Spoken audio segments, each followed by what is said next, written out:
Daudi alikuwa ni nani? Na agano gani ambao Mungu alifanya na Daudi?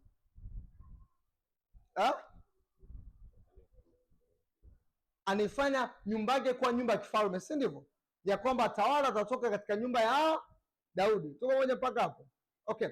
Kwa hiyo Yesu anapoitwa mwana wa Daudi, unafikiri wazo gani kubwa ambalo linawasilishwa hapo? Ufalme, ya kwamba huyu ni mrisi au ana haki ya kuwa mfalme katika nyumba ya Daudi. Then hilo ndo wazo ambalo linatiririka kutokea katika kila so manake, ukishajua hilo manake kila sura ambayo unaisoma kitabu cha Mathayo anathibitisha hilo wazo ya kwamba huyu ndiye Kristo, kila sura. Kwa manake hilo ndo wazo kubwa ambalo unalichimba kutoka katika Injili ya Mathayo. Kwa mfano, labda nikuoneshe tumeja tafsiri, tumesema Kristo mwana wa Daudi, manake Kristo ni mfalme au Kristo ni mfalme wa Israeli, labda tumia lugha nyepesi. Huyu ndiye mfalme ajaye. Huyu ndiye mfalme tuliokuwa tunamsubiri, tayari amekuja.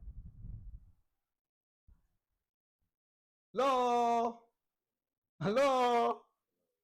Sasa aina hii ya mfalme aliyekuja, amekuja kuwaweka chini ya miguu, amekuja kuwaweka adui zetu chini ya miguu yetu, si ndivyo?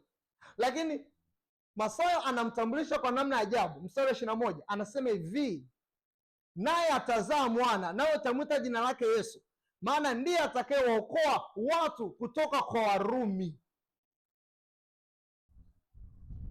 Ni mfalme amekuja kuwatiisha maadui zetu.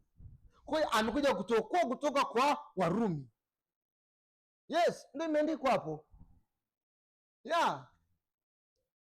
Amekuja kutuokoa kutoka katika maadui zetu ili tuweze kumwabudu Mungu kwa raha. So manake jina lake ataitwa Yesu, maana ndiye ambaye atatuokoa kutoka kwa Warumi. Unakataa?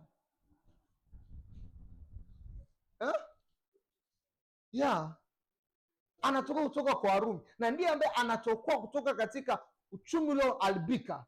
Can you see? Kristo amekuja kuleta redemption.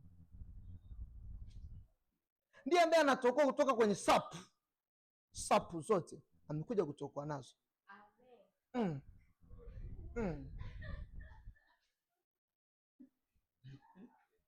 Huu ndo mwisho wa sapu.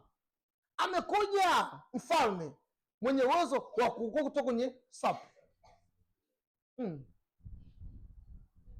Huna haja kutaabika, amemaliza kila kitu msalabani.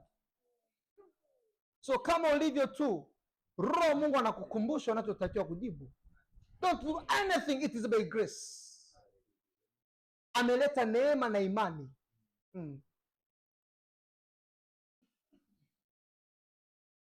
Huna haja ya kazi. Acha, ukitoka kwenye kampu, acha kazi yako, acha kabisa, acha elimu, acha tutaabike. Ameubeba maskini wako. It is by faith.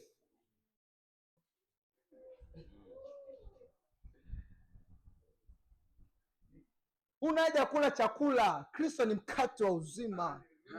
Just in faith.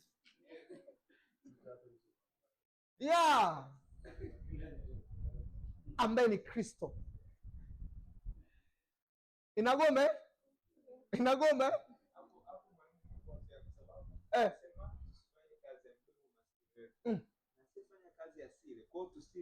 Tusire.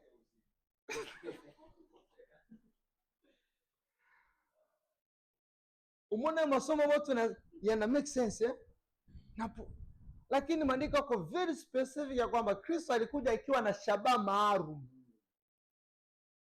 Alimjua adui haswa ni yupi, ambaye huyo akiondolewa ndipo kutakoma fitina kati ya mtu na mtu. Maandiko anasema ataitwa jina lake Yesu, maana ndiye atakaye waokoa watu na dhambi zao.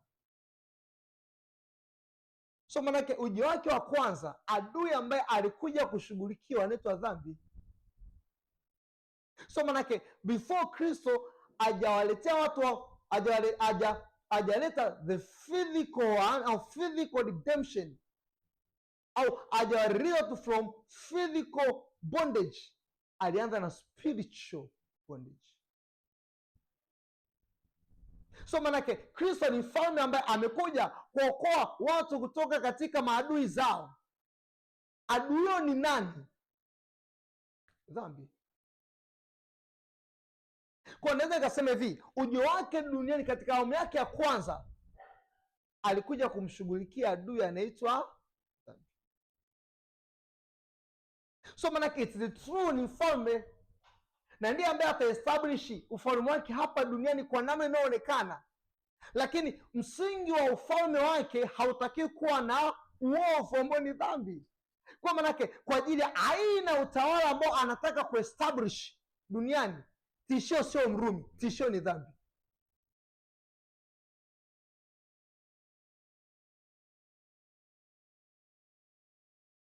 Hello? So unagundua sasa, naanza okay, ni kweli Yesu ni mfalme, ni mfalme juu ya ndoa yangu, ni mfalme juu ya kila kitu ambacho everything, yeye ni mfalme. Lakini katika that kingship alionao, that anointing aliyokuwa nayo, jambo la msingi ambalo ndilo chanzo cha machafuko mengi ambayo tunayaona ni dhambi. Kwa maana kama kusema hivi, Kristo katika ujio wake wa kwanza hakuja kuangusha maadui wa Wayahudi, alikuja kuangusha adui wa binadamu, sin.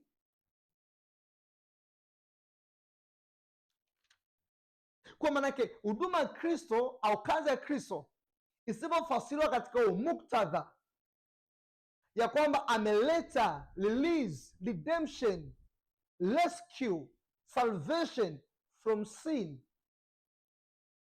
manake kutokea hapo hatuna Kristo tena.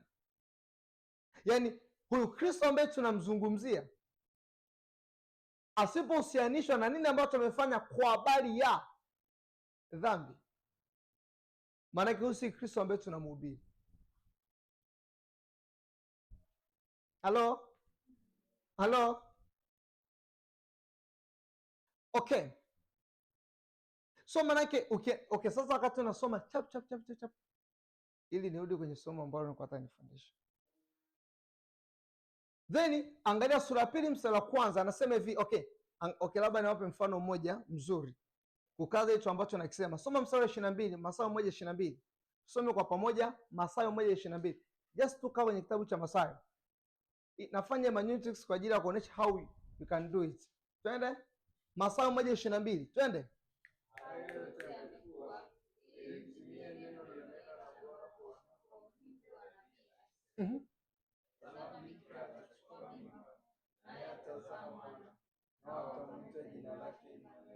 Angalia hicho ambacho umekisoma wewe, unabii wa Isaya unapatikana wapi?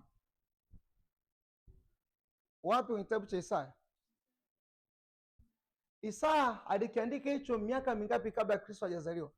Kwa kukadiria, wale wataalamu wa date kwenye maandiko wa kuweka tarehe, unafikiri unabii wa Isaya aliandika miaka mingapi kabla? Almost 700, alright? Kabla ya kuja kwa Kristo. Isaya anaandika hilo swali. Mathayo anasema no, yes, lile ambayo Isaya liliandika Kristo amelitimiza, ili litimie. Unavyoona msamiati litimie kwenye Injili ya Mathayo, maanake ni kama bridge, ni kama daraja la kuonesha kile ambacho kilisemwa in Old Testament na namna ambavyo kimebi fulfilled, kimefanyika in New Testament. Halo? Kwa maanake anavyosema ili litimie, neno la Kiunani kama useni prero, ambalo linamaanisha to bring to complete a full cycle, to complete a full cycle, ama kukipa kitu the fullness. So maanake ni kama kusema hivi, kile ambacho alikisema nabii Isaya siku nyingi kwa habari ya kuja kwa Emmanuel, Mungu kati ya wanadamu, this is the one. Na ndiye ambaye amezaliwa na bikira, yaani kuonyesha kwamba amezaliwa pasipo dhambi kabisa. Hivyo anafaa kuwa mwanakondoo mwenye damu isiyokuwa na ila, for redemption of humanity.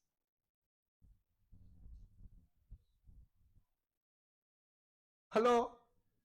Then ilo neno litimie, Masaji alitumia hapo tu. Kwa mfano, tuangalie sura ya pili, mara kwa mara Oswald amelionyesha hilo neno. Okay, kwa mfano twende ule mstari wa 15, tusome kwa pamoja, sura ya pili 15. Mathayo sura ya pili 15.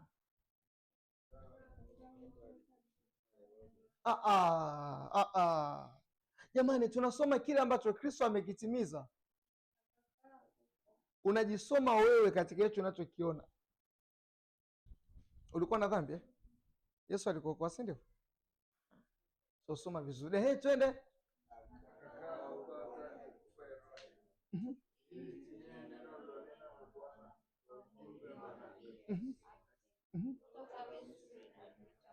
Ili litimie, nimwambia neno litimie ni kama daraja ya kati ya Old Testament to the New Testament. Ni kama daraja nikisema daraja maana yake neno litimie nimesema ni kufanya to complete a cycle, to full something, kukijaza kitu. You see?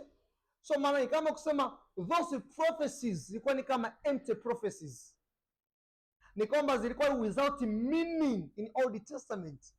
Kwa mfano unabii unaosemwa hapa ukifuatilia vizuri ni kitabu cha Hosea sura ya 11, ambayo maandiko yanasema kutoka Misri nalimwita mwanangu. Huyo mwana ambaye aliitwa kutoka Misri ni nani? Na ni kweli ni Kristo, lakini ni Israeli. Kwa maana Kristo sio Kristo wa kwanza kwenye Biblia, ila Kristo ni mkamilifu wa ofisi ya Kristo kwenye Biblia. Okay. Labda niongee hivi sawa. Okay. Labda niongee hivi. Yesu ni nabii wa kwanza, ila Yesu ni utimilifu wa ofisi ya kinabii kwenye Agano la Kale. Lakini pia Yesu ni utimilifu wa unabii katika Agano la Kale. Yesu ni kuhani wa kwanza. Kulikuwa na makuhani, lakini Kristo ni utimilifu wa that office ya ukuhani iliyo katika Agano la Kale. Yesu ni mfalme wa kwanza. Okay. Kwa maana yake okay, unafikiri wafalme katika Agano la Kale walikuwa wanaitwa kwa jina gani? Okay. Labda nitumie lugha mtanielewa. Misri walikuwa wanaita watawala wao kwa jina gani? Na Farao, si ndivyo? Alafu tupigane ambao mtaelewa kibiblia. Okay. Imara za Kiislamu mtawala anaitwa nani? Sultan, si ndivyo? Okay, sawa. Wayahudi wanamwita mtawala nani? Cheo chao cha kumpa jina mtawala au kiongozi anaitwa nani? Masihi, si ndivyo? Ambapo tafsiri ya Masihi maana yake ni aliyepakwa mafuta, si ndivyo? So maana yake kama ambavyo Misri wenyewe wanasema Farao, labda Farao Logate wakati Waislamu wanasema Sultani George, Wayahudi wangesema Masihi Amoni. So manake Kristo haikuwa jina, Kristo ilikuwa ni cheo kinacho describe wale ambao wamewekwa kimaalum na Mungu kwa ajili ya specific assignments, hasa hasa wafalme na makuhani. Halo? Okay, tumeona vizuri. Kwa anavyosema kutoka Misri nalimwita mwanangu. Nani aliyeitwa kutoka Misri? Israeli, ambaye ni Kristo wa Mungu. All together. Then the same prophecy inatumika wakati kwa mwana pekee wa Mungu, monogenes. Ni kama kusema hivi, huyo na Israeli kutolewa Misri kwenda Kanani ilikuwa ni kwa ajili ya purpose ya redemption ambayo Mungu alikuwa nayo before the foundation of the world. Ni kama kusema kwa nini Waisraeli wanatolewa Misri kama ulionao pale mwanzoni? Kwa sababu ya Kristo atakayekuja. Mungu ana mpango wa ukombozi, wa kumleta mkombozi duniani.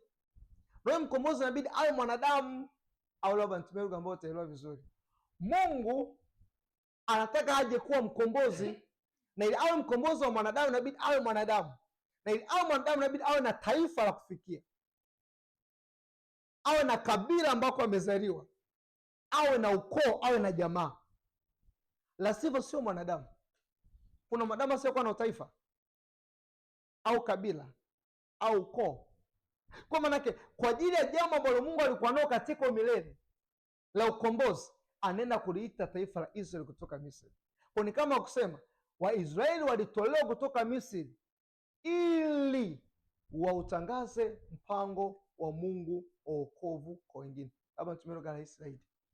Israeli ile tu kuitwa, ile that action ya wao kutoka Misri ilikuwa ni prophecy, ilikuwa ni unabii wa ukombozi ambao tunao katika Kristo. Namna ambavyo kama ambavyo Bwana ameondoa kutoka katika utumwa chini ya Farao, ndivyo ambavyo ataondoa ulimwengu kutoka katika utumwa chini ya dhambi. You see? Kwa the action by itself ni the message. Si ndivyo? Alo, unanielewa?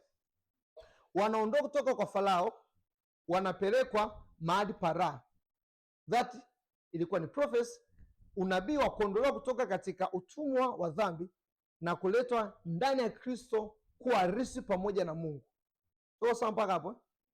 Sawa. So manake Israeli kutoka Misri walikuwa na preach this message ya kwamba redemption au wokovu unatoka kwa Bwana. That was the message. So manake kwa nini walikuwa na exist? Ilikuwa ni kwa sababu ya kuannounce ya kwamba ukombozi unatoka kwa Bwana. Bwana ana power to save, power to redeem. Hello? Ndogo moja mpaka hapo. Ungesema ilikuwa ni kwa sababu ya ahadi ambayo Mungu alimpa Ibrahim. Kwa nini Mungu alimuita Abraham kutoka kwenye mataifa ambayo unaposoma sura 11 mataifa wanafanya idol worship, ibada ya sanamu? Then kutokea kwenye mataifa ambayo wanaabudu ibada ya sanamu, Mungu anaenda kumchukua mtu mmoja ambaye anaabudu sanamu. Unaposoma vitabu vya Kiislamu, sijajua specific, wanamwelezea Abraham ni kama vile alikuwa ni perfect tangia akiwa mtoto mdogo. No. Kitabu cha Yoshua kinaonyesha kabisa kwamba Mungu alimuita kutoka katika waabudu sanamu akamchagua. Kwa even wazo la Mungu kumchukua Abraham ilikuwa ni uchaguzi wa neema. Haikuwa because Abraham alionyesha nia ya kumpenda, kwa sababu that sin ambayo ilifanyika katika bustani ya Eden, moja jambo ambalo liliathiriwa ndani ya mwanadamu ni mwanadamu kukosa ufahamu na kukataa intimacy na Mungu. Kwa kama Mungu asipotangulia kukuchagua, hauwezi kumpenda. Ni impossible. Yaani ongea kwamba ni vigumu wanadamu wa asili kumpenda Mungu hata akitaka.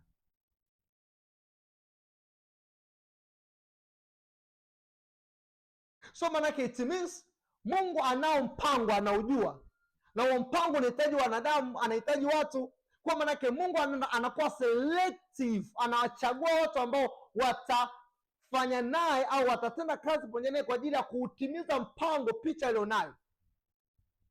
Sisi tunaamini ya kwamba ukombozi wa mwanadamu uliandaliwa kabla ya anguko la Adamu. Ndivyo vitu ambavyo tunaamini. Wako ambao wanaamini ya kwamba baada ya Adamu kuanguka Mungu akawa na mpango wa ukombozi. Ila sisi tunaamini ya kwamba Bwana Kristo alitolewa kabla ya kuweka misingi ya ulimwengu. Kwa kusema hivyo, manake Abraham anaitwa kujoin a chariot, kupanda gari ambalo Mungu ameanza kulikimbiza from history, from eternity actually, kutoka katika milele kuja kumkomboa mwanadamu. Kwa manake ukombozi wa mwanadamu haukuwa after plan, haukuwa mpango baada ya Adam, bali ulikuwa mpango kabla ya Adam. Kwa maana yake Mungu akureact kwa sababu Adamu ametenda dhambi.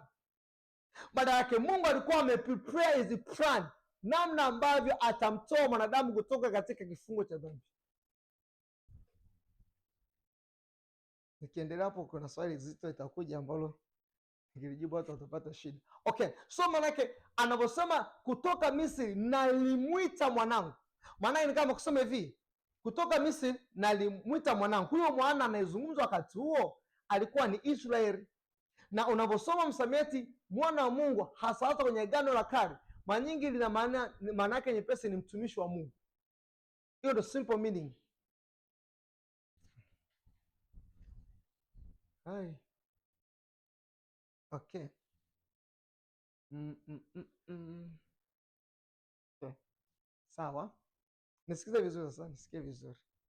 Mungu anavyosema Israeli mwanangu au mzaliwa wa kwanza, manake anamchagua Israeli kati ya mataifa ambayo yamepatana kwa pamoja kutengeneza mnara wa Babeli, kuwa na idol worship kama dunia. Kutokea hapo Mungu anachagua taifa moja ambayo hilo taifa litampresenti katika hayo mataifa ambayo yanaabudu idol worship. Kwa maana idol worship ni nini? Ni kwamba haumhitaji Mungu kwa ajili ya ukombozi. Kristo ni nini? Ya kwamba mimi ni njia ya kwenda kwa Baba, au mimi na okay. Idol worship ni nini? Ni kama kusema haba,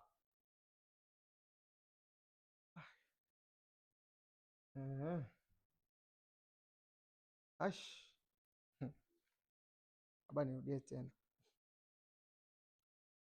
Sababu ya yote ambayo tunasoma kwenye maandiko ilikuwa ni Mungu kuutimiza mpango wake wa wokovu ambao alikuwa nao katika umilele. Hiyo ni lugha nyepesi zaidi Tunaona vizuri Haya, sawa.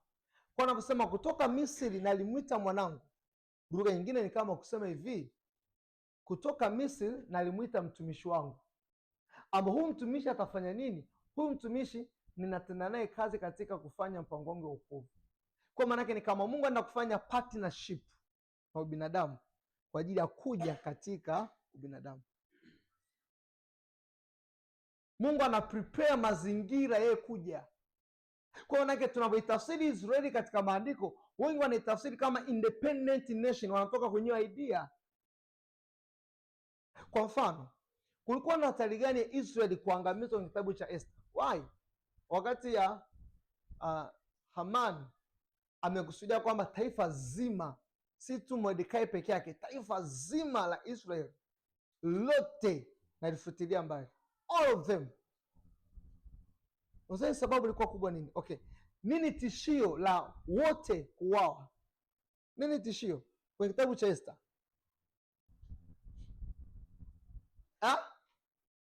Nini tishio? Kwa sababu hotuba zote ambazo tunazisikia kwa habari ya kitabu cha Esther ni kwamba Bwana anakufanya kuwa na neema isiyokuwa na kama ambavyo Esther alipata kibali machoni pa mfalme. Unapata kibali, una kibali na kibali Hauna kitabu ambacho ninaenjoy kusikia semoni zake kama kitabu cha Esther. Zinavutia mno, very emotional, zinajua kucheza na kila mtu vizuri. Wewe ni Mordekai, kwenye hiyo kazi. Wewe ni Mordekai.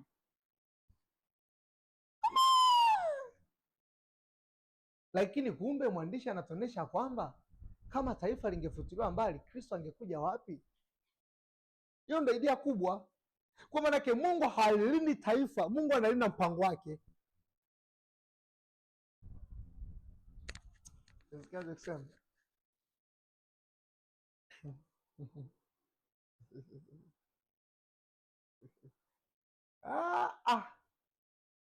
Kwambia, so maana yake any action ambayo unaiona Mungu anayo katika Old Testament, jambo kubwa ni kwamba ana mission kubwa ahead of time.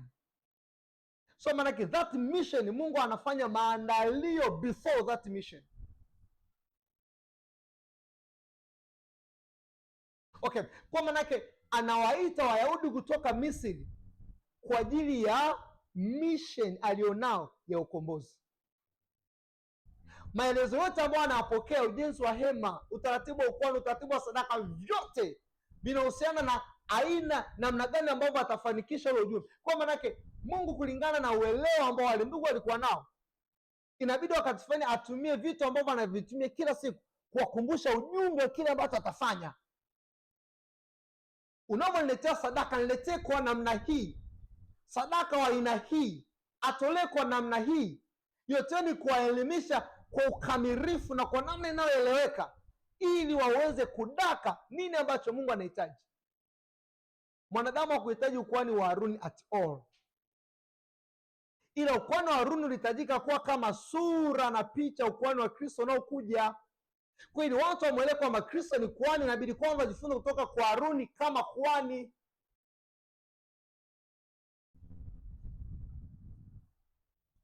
Mungu hakuwa hana shida na damu ya mnyama, alikuwa hana shida kabisa, lakini kuelewa kwamba nitakufa kwa ajili yao, ninawekaje uelewa kwenye nia zao, anatumia analog ya wanyama. Maana even manabii ukisoma katika vitabu vyao wanaonyesha kabisa Mungu hakupendezwa na sadaka za kuteketezwa wala kuzitaka. Lakini kwa nini basi? Sasa jaribu kuelewa kwamba karibia miaka 1400 wanaenda kutoa tu mnyama, lakini mnyama harisi amekuja, hawakumjua.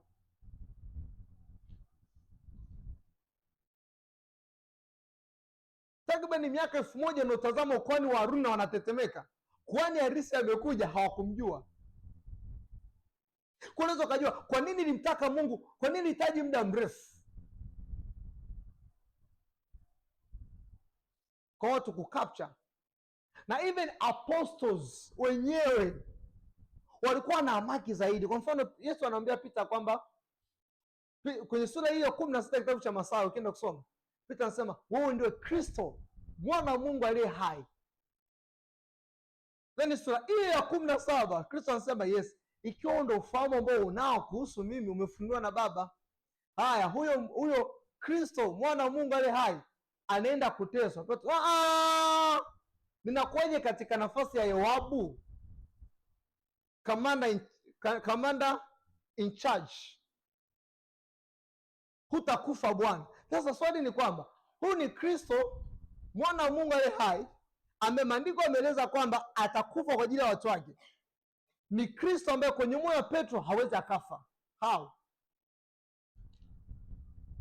So manake tunachokisoma hapa anaposema nalimwita mwanangu kutoka Misri, ni very powerful, ya kwamba the reason kwa nini Mungu anawatoa Israeli kutoka utumwani ni kwa ajili ya kuhubiri au kuutangaza kwa namna ya matendo mpango wake wa ukombozi ambao utatokea siku za usoni. Sasa wakati huu sasa ndo huyo mwana harisi amekuja, ndo atakaye that plan. So manake ule unabii ambao ulitumika kwa ajili ya Israeli si kwa ajili yao, ilikuwa ni wao, kwa sababu alikaa kwenye ofisi ya mtu kwa muda.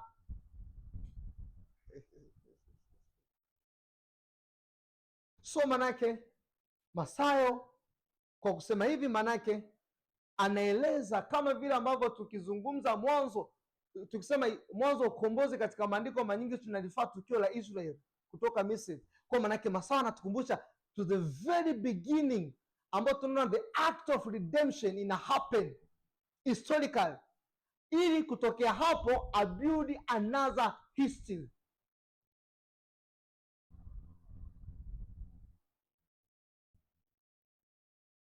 So manake zingatia neno kwamba ili litimie, manake ni kuleta the full meaning ya kile ambacho hapo mwanzo kilikuwa kimesemwa.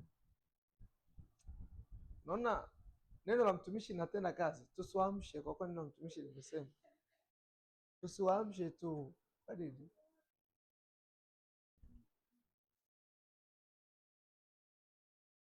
So manake kutoka Misri nalimwita mwanangu. kutoka Misri na alimwita Kristo. Haleluya, haleluya. So manake from this, manake we'll go to see another Exodus. Manake tunaenda kuona kutoka kwingine ambako ndiyo maana halisi ya kutoka ambayo nisoma kitabu cha Kutoka.